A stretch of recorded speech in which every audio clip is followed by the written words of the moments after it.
Hello, this is Angie Yingst, and you're listening to Centered, grounded conversations about the metaphysical.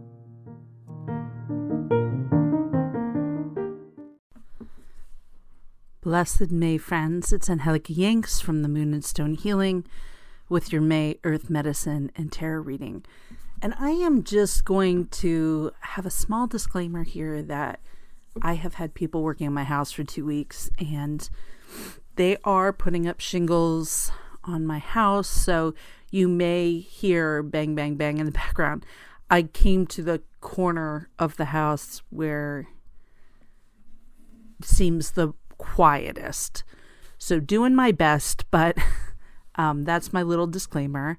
I will pause. I did record this reading once, and the dogs started barking and the banging got really loud and I lost my place. So I am starting over, but that's all. It's been quite a couple of weeks.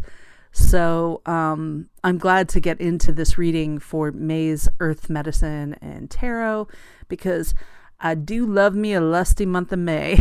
We're going to kick things off this month by turning it up a notch on the 30th of April. So I wanted to get this to you early because on the 30th of April, there's a new moon and a solar eclipse in Taurus. And then we move right into, on the 1st of May, the celebration of Beltane, or Beltina. Ugh, if only I could get that Irish pronunciation correct, but let's just say all the things are happening. So all the things are happening.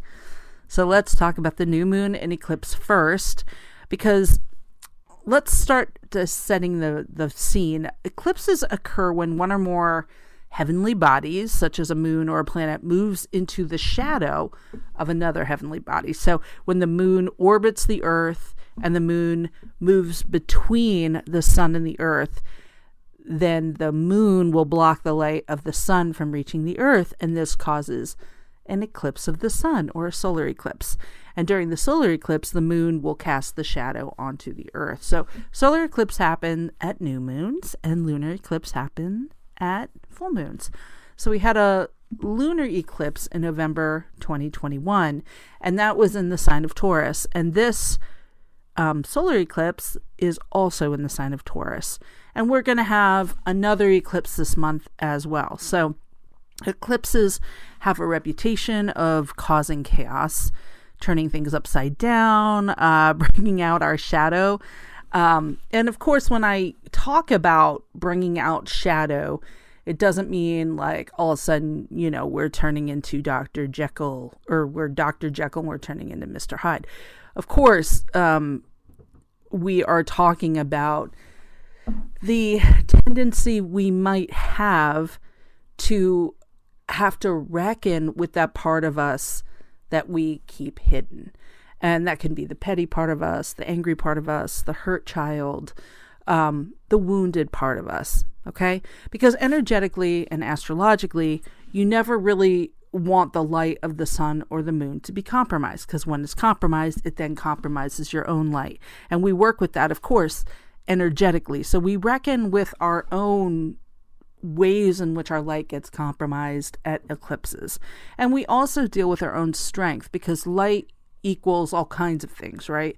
And we talk about the light being that wisdom that we have within us. And one of the things, like my teacher always taught us when talking about shadow, is that it is the wounded part of us, the part that was hurt. And so that wounded part of us wants to protect ourselves. Okay. So it's almost as though it's like, oh, wait, hold on. I recognize this pattern.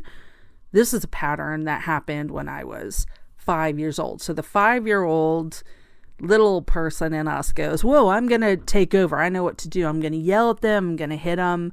I'm going to kick them. What do 5-year-olds do?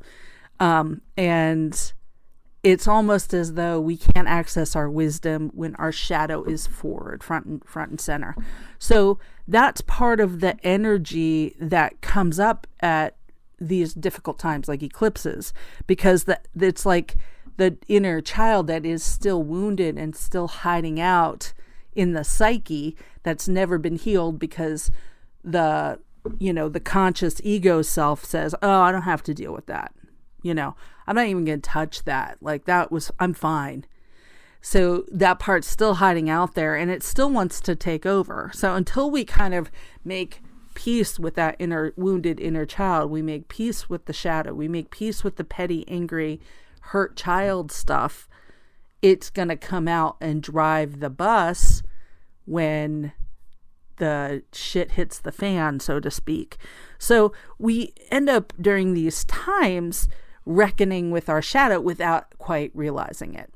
And, of course, like, we wouldn't want to wish that time on ourselves, but these times, shadow times, eclipse times, they can be a catalyst for really important changes, really like fast tracking our spiritual growth. So, it's times of healing. A few years ago, we had a really potent eclipse season. It was like a full solar eclipse, and you guys might remember I think it was 2019 or 2018 or something like that. I can tell you that I had clients and friends and colleagues that had repercussions from that eclipse season for years. I mean, literally years. They were reckoning with the stuff that came up during that eclipse season. And I know it was very potent for me. So eclipse seasons are quite often turning points, both personally and collectively. So we can look at the world and see, oh, there's some turning points coming up during this May season, because eclipses tend to bring that. We also have a new moon, which, you can argue that every new moon is a turning point because it's a seed planting time. It's a fresh start. So you're about to begin something new at the new moon. And so I don't want to make this sound super scary, because it isn't. And I'll explain why in a minute. But we have to remember that, it's important for us to shake things up, and we can sometimes cause chaos. And you get to decide if you're lawful chaotic, or unlawful chaotic. How do you want to handle it? Because when we have these eclipse times, and they have the power to overhaul your life, they're not just affecting people that are reading astrology or listening to podcasts like mine where we're talking about astrology. They're affecting everyone. And when I say, are you lawful chaotic or unlawful chaotic? Unlawful chaotic is someone who's not at all caring how their shadow lashing out affects other people. Those are people in traffic that try to cut you off, road rage, yell at you, all that kind of stuff. When you understand what's going on, then when your anger bubbles up and you want to throw a tantrum and you want to yell at the guy on the other end of the phone, or you want to cut someone off in traffic, go, whoa, I don't do that anymore. I'm working towards a higher spiritual understanding. So what is this about? And then that gives us that curiosity, and we go deeper. How old are you when you're about to lash out? It's a really great question to ask whenever you feel out of control with emotion. How old are you? Think of the behavior you would like to do, even if you hold yourself back from it. Throw things, yell, scream, hit. You can kind of tell.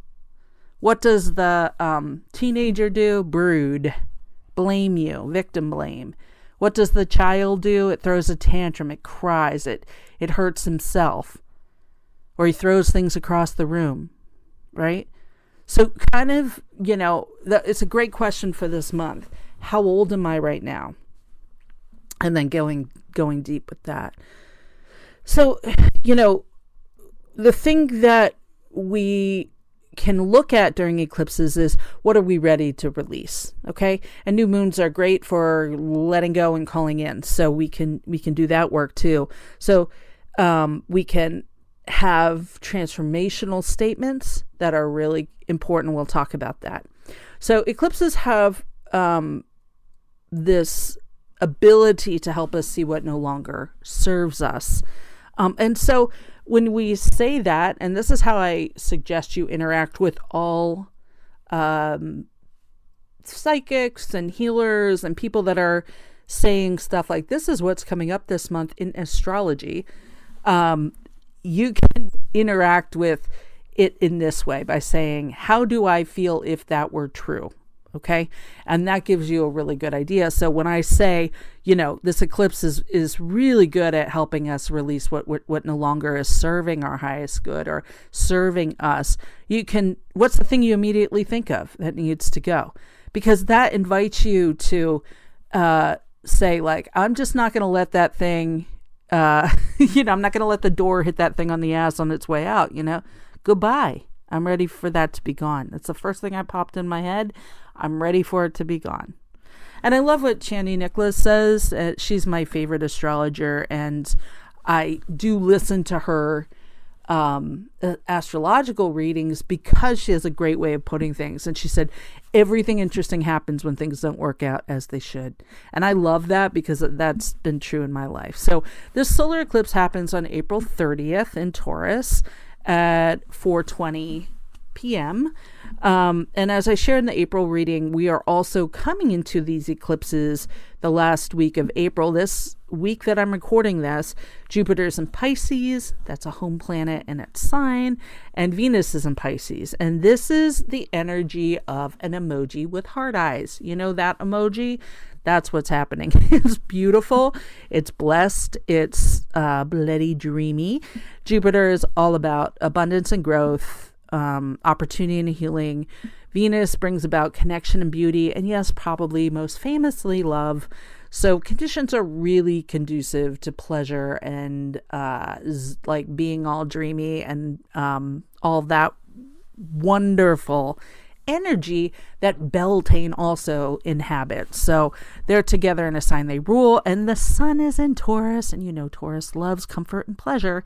So lest you think the eclipse is all bad, you're coming into it with the best possible scenario. You are having a great week, hopefully, and it's just like maximum potential to really have these eclipses, and this eclipse in particular, illuminate opportunity and abundance and connection to others. So tune into that, okay? Don't kind of go to the shadow part. We can also have the eclipse show us why we are uncomfortable with abundance, or why we are uncomfortable with joy and pleasure, and then move into the pleasure. So there's something truly beautiful and dreamy that can come out of this eclipse. And I think it's also important to remember, and I think I mentioned this in April, to really be like looking at that dreamy part. Like, what is your dream of dreams? Hopefully you did that work in April, and you're kind of coming into May with that, because this is a really great time to be holding that vision. So Mercury is in the shadow of its retrograde. So it's going to go full retrograde May 10th and do that until June 3rd. And so, whenever Mercury's in retrograde, we just need to watch our communication and technology and things like that. Just prepare for the worst case scenario. Things aren't going to work. So Venus and Jupiter are in Pisces. They both begin a new cycle as they enter Aries. So Venus enters Aries May 2nd, and Jupiter enters Aries May 10th. So they'll be together in a fire sign. Now, when you start a new cycle, and they're both moving into the same sign, which is so cool, the shift is going to be this like new, really abundant energy. Now, fire is active, so it tends to start to make those dreams, like they can lay the groundwork to begin to make it an active, creative state. So it's time to lean into ambition, to really like think about moving up and being the boss and going for goals and making no apologies, because Aries really will have your back during this time. Aries is great at being a leader and getting things done. So you can start, even though we have this retrograde stuff, you can start to think about actionable plans, like what makes you and sets you up for success is something you can do on the back end. So when Mercury goes retrograde, you don't always want to be like signing contracts and doing like really big, heavy decision making and all that kind of stuff, because it's a trickster when it's in retrograde, and it challenges us to see things differently. Sorry about that. And that idea that Mercury is a trickster is a really good one. I like thinking of it that way, because tricksters tend to teach us things like the hard way.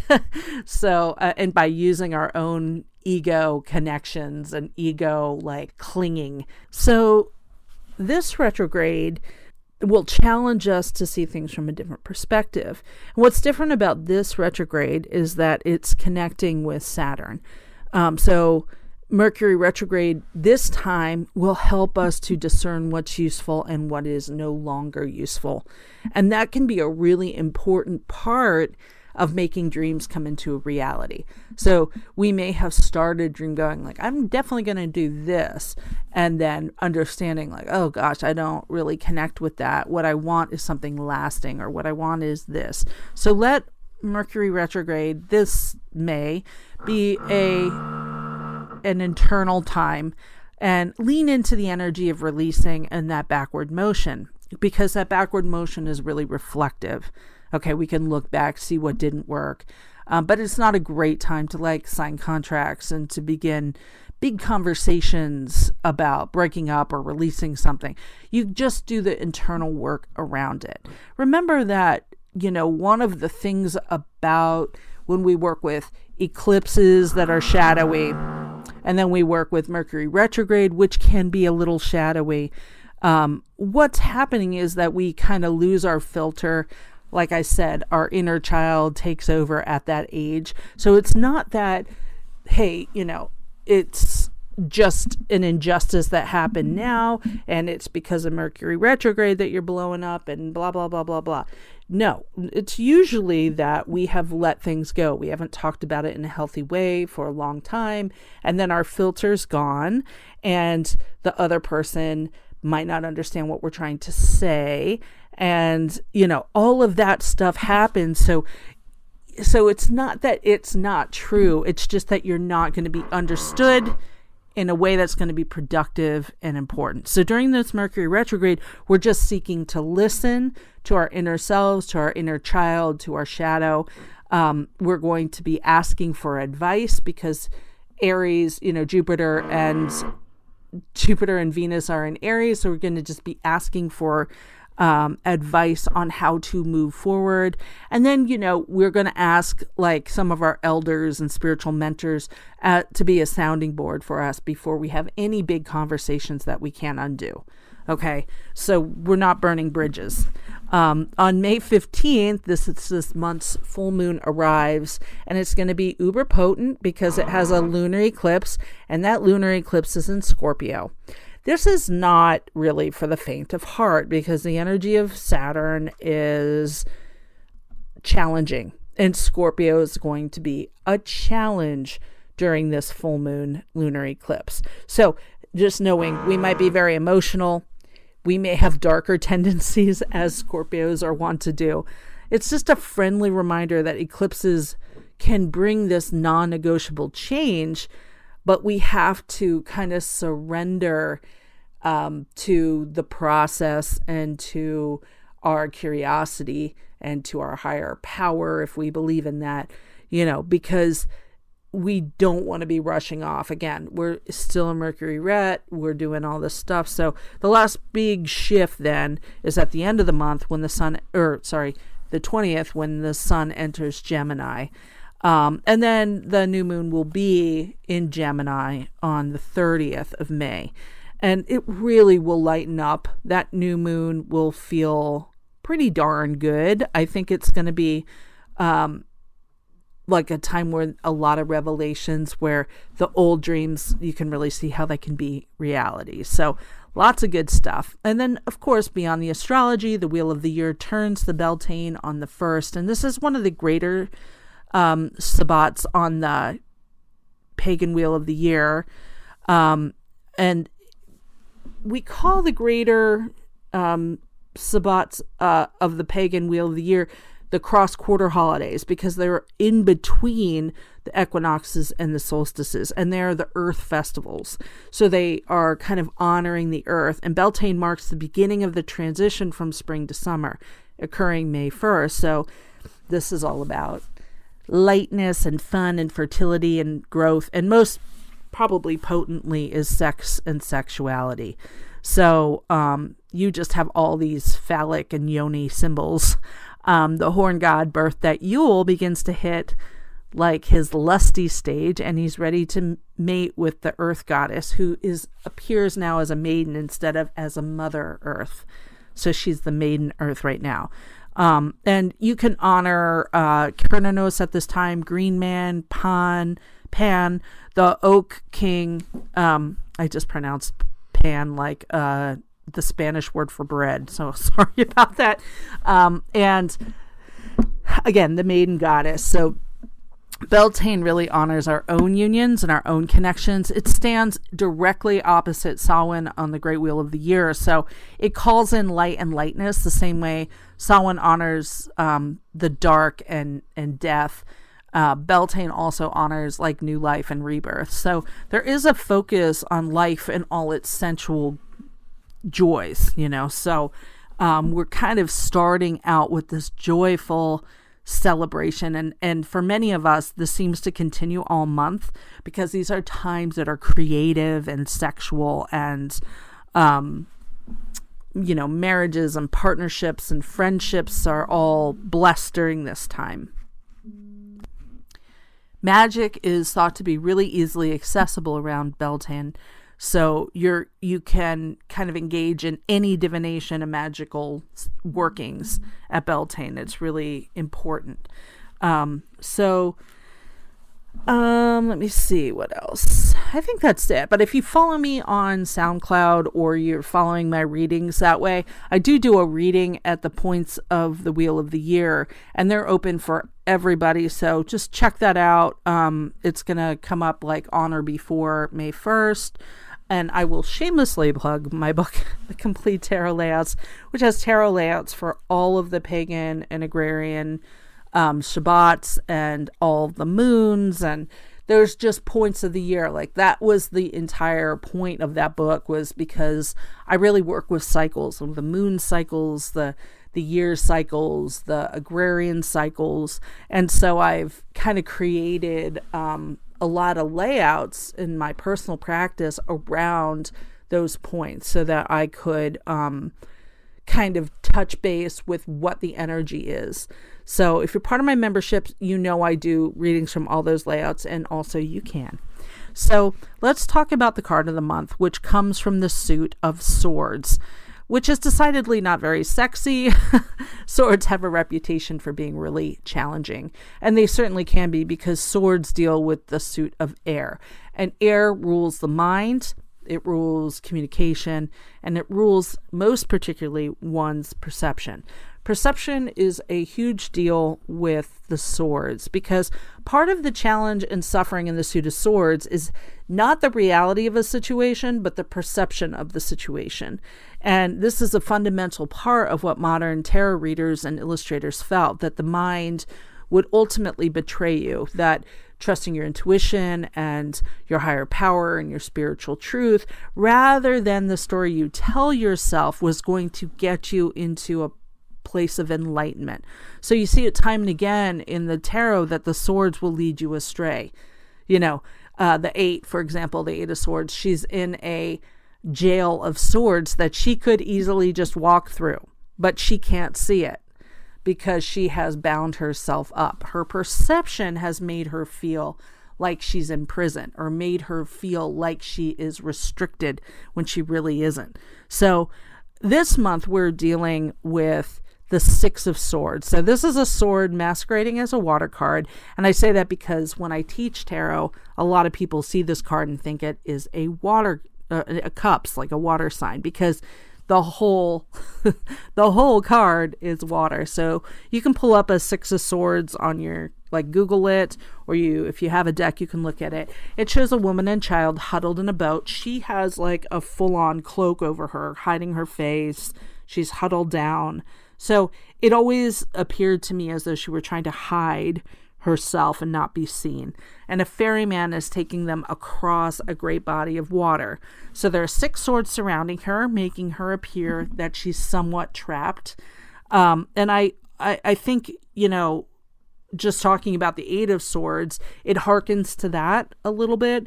So we often look at the background of the cards for mood, and we just have to know that the water is calm, meaning there isn't like huge emotions happening. It is a leaving.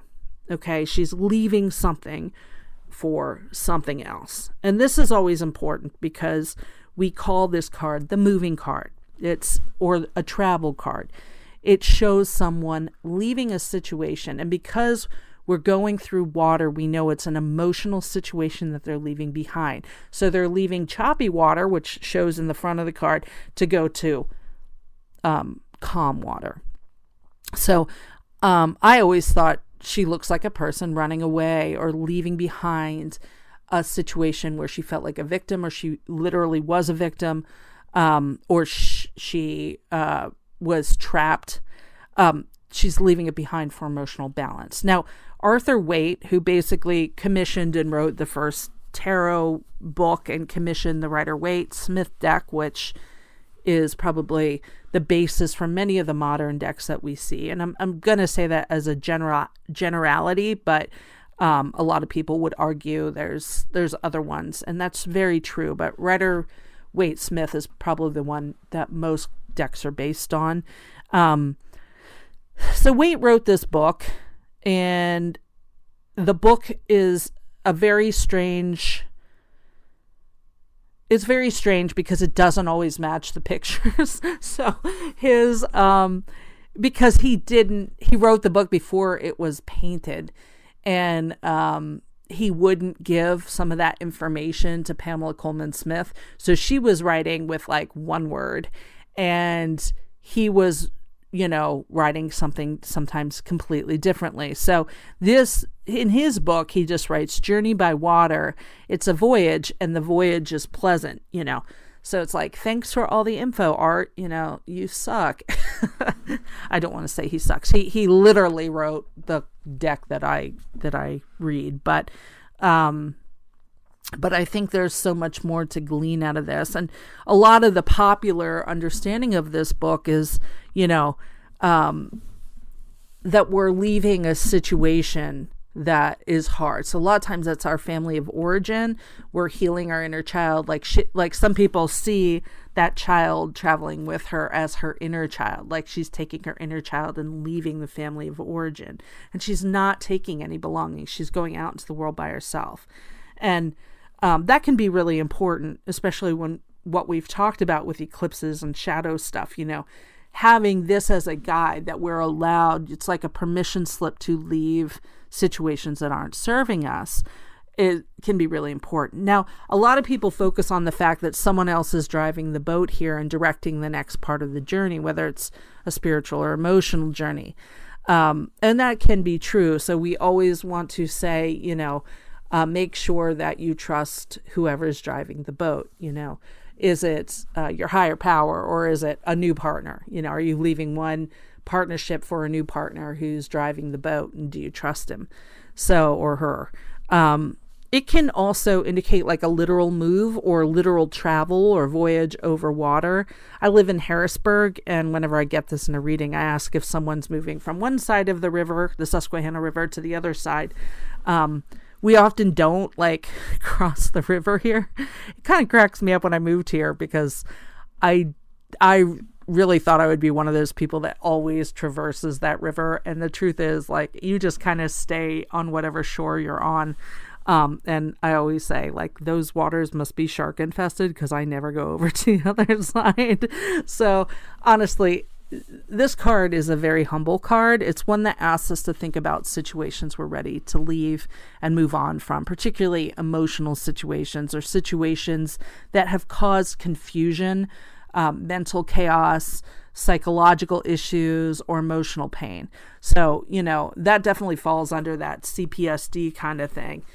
Swords will also activate our throat chakra, so it helps us speak our truth. And we often find that this card arises and we work with it when we need to say something of to our family, or say something to our boss, or say something that needs to be said, or we need to set a really strong boundary. And it can be one where we literally will lose that person in our lives, if the boundary isn't abided by. So this is a card of transition and change. Because the water is calm where we're going, we know that emotional balance is on the other end of the trip. So even if it's hey, you're going to travel to the beach, it is something that's going to bring emotional balance. So that's why I feel like, when you're releasing whatever you're releasing this month, you just trust that you're going to have emotional balance at the end of it. So even if it's chaotic while you're getting there, it's not going to be when you're done. So think this month about all this work being eclipse work. Really fun that we picked the 6 of Swords to work with this energy. So what medicine came up to work with this month? So I actually pulled a Mystical Shaman Oracle card. It was like kind of beckoning me, and I pulled the rattle. And that's wonderful because the rattle is a sacred tool to work with. Rattles in shamanic work are used to break up energy, stuck energy, to clear the energy field and to clear spaces and to shake off toxicity off your energy field. So remember, you can use anything to make a shaking noise. It doesn't have to be a special, very expensive shamanic rattle, but it can be if you have one or you want to get one, that's fine. But like a kid's noisemaker or one of those shaker eggs are great. Container with beans in it can work really well. A box of mac and cheese, whatever it is, it can be used as a rattle. It connects deeply with the earth, this tool, and you can leave it on your altar as in a place of honor to kind of remind yourself to try rattling off the day when you get home this month. I like that it connects, it sounds like rain on a rooftop, and it really connects with that water and earth energy. So try rattling off the day when you get home. I think you'll find that it really resonates with the energy of spring and with the whole idea of kind of keeping your energy your own, especially when, we're working with shadow. We want to make sure that, oh gosh, I'm not feeling other people's crappy emotions. So for our plant ally this month, I used a new deck and I love it. But hydrangea came forth, and hydrangea, they're so beautiful. First of all, they're great flower energy, and they bring forward the gift of transmutation. And what I love about hydrangea is her ability to shift and change based on what she is fed. And I think there's so much wisdom in that medicine, not because of literal, what am I feeding my body, though that could certainly be part of the medicine that we're asked to look at right now. But her medicine blends really perfectly with this medicine of the 6 of Swords and moving on from our old stories and circumstances, because hydrangea shows us that we can all come from the same seed or all have a really challenging story, and yet what we choose to interact with will really determine how we bloom. So the hydrangea looks like a hydrangea. It has hydrangea DNA, but who and where and what they plant themselves with is what nourishes the soil and determines the story of who you are. So hydrangeas are colored by what's in the soil. That's why I am saying that. The more acidic soil produces bluer flowers. Alkaline soil produces pink blossoms. I just kept wanting to say plink blossoms. So anyway, pink blossoms. And then as the years go on, they change colors. So when they're first coming up, they're like this whitish green, and then they kind of turn their colors. And as the soil changes and they take stuff from the soil, it changes their color, and then they grow that light brown in the autumn.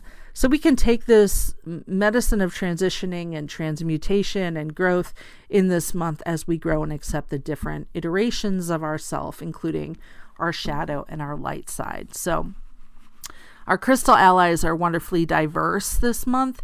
Rhodochrosite kind of kicks us off with the pink and brown layers.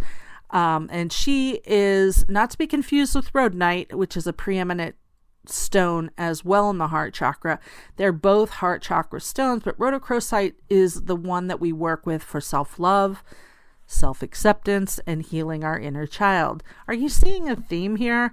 Because the inner child seems to keep coming back over and over again. So we're using rhodochrosite for the deep work of peeling back the layers of the onion to reveal the kind of truth of who we are and loving ourselves. And I love that rhodochrosite looks like there's many layers. It goes from like white to pink to deep red to brown. It has all these different layers. So we want to honor our layers and get down to the essential parts of us.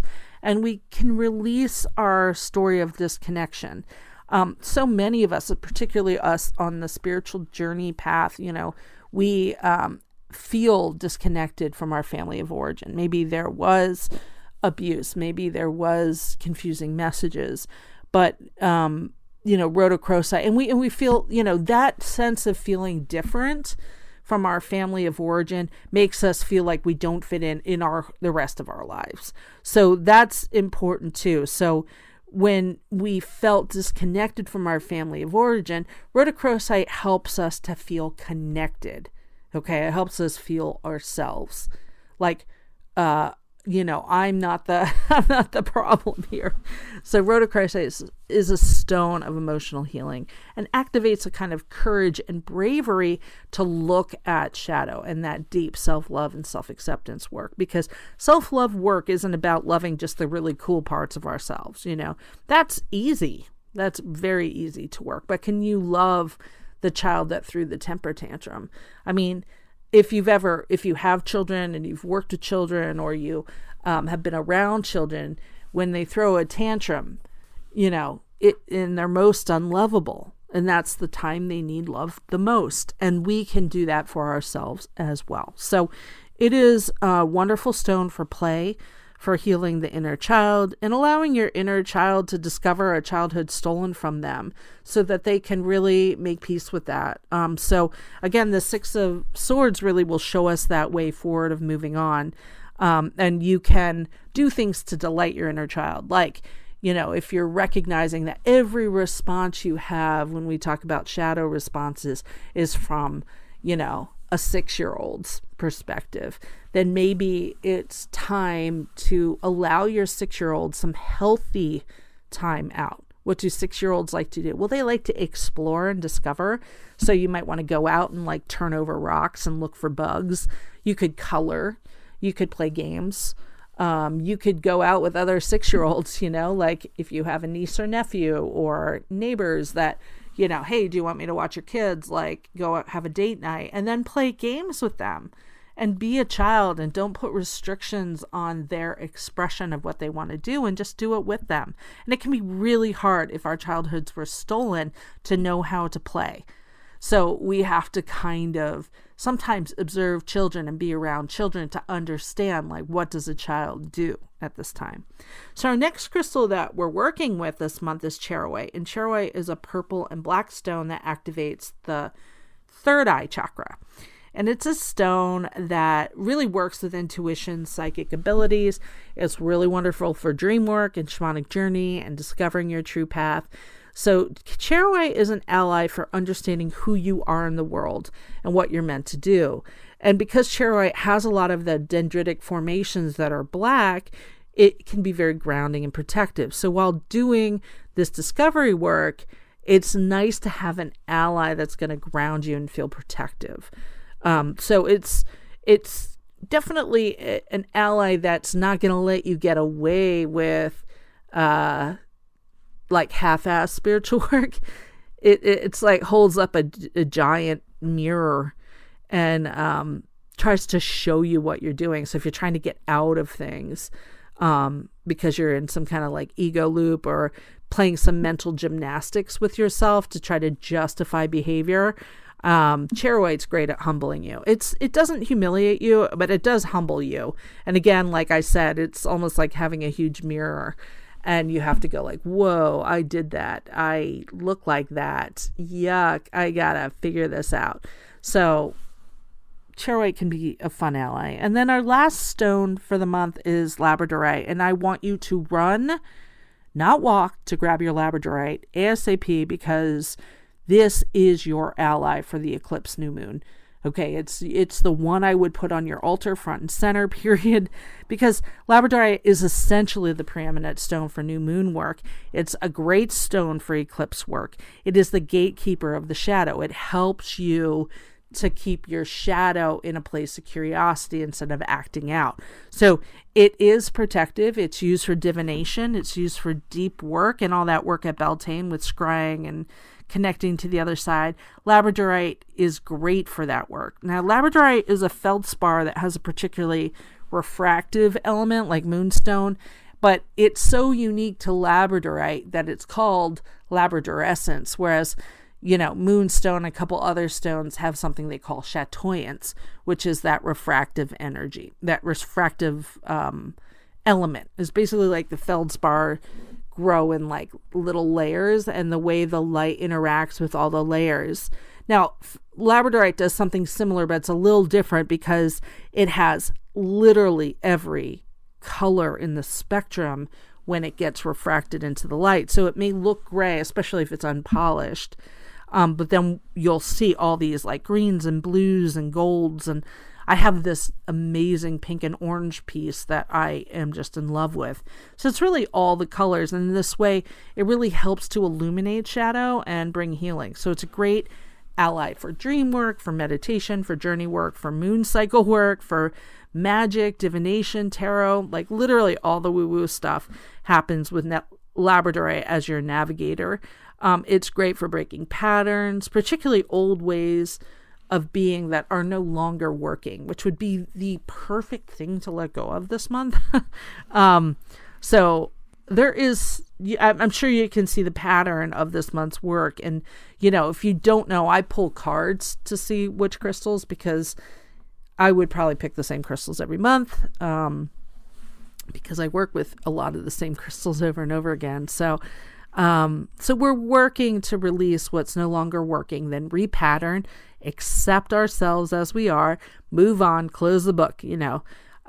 Last year I worked with the word healed, ED, because I was for years saying, I'm healing the gerund, meaning I was just like in this perpetual state of healing. Like every time I thought I worked through one issue, another issue would pop up like a freaking Hydra. And I realized it's because I continually say I'm healing instead of saying I'm healed, the past tense. Labradorite helps you move from the ing to the ed. It actively helps you to finish that work. So it's really about reconciling the shadow. So in this way, our animal guide then comes forth. And for those who've been in my membership subscription, where you get a shamanic journey, we've been working with a lot of insects. And so I was not surprised that spider came up this month. And I equally should have known, because we have a huge wood spider living in our house. It's actually, we have a huge garden tub that isn't working right now. So, it's big and white, and there is a wood spider living in the drain, and it just like comes up and hangs out and hunts and then goes back into the drain. And the kids keep saying like, oh, we got to kill it. Not my daughter B. They want me to keep it alive, but I like, it's not hurting me, and I have plants in here, so I know there's bugs, and it's like living its best life in our tub. And so I've named it Woody, but I should have known that Woody was the bringer of the spider medicine for me. Spider medicine really is such a beautiful medicine of transformation and rebirth. So if you subscribe to my memberships, and you can find that under memberships on my website, I really do go into like all the medicine of spider in those readings. And then there's a guided shamanic journey after. So I talk about myths, and I talk about the medicine and the biology, and I go down some really researchy rabbit holes, because that is my sweet spot in life. So spider is what we're journeying with, and we're going to be talking about patience of letting things come to us. We're also going to be talking about our own stories in that journey, and how we weave our stories, and we get to decide what goes into them. So thank you for being with me for this Earth Medicine and Tarot reading. I am committing to doing more podcasts, and I know you've probably heard it from me before, but I really am. And I'm hoping you're enjoying them. Please send me any questions that you want me to cover on the podcast, or anybody you want me to talk to, or anything like that. I love having those conversations, but I also like bringing you info and helping you to process things. So please reach out and have a blessed May.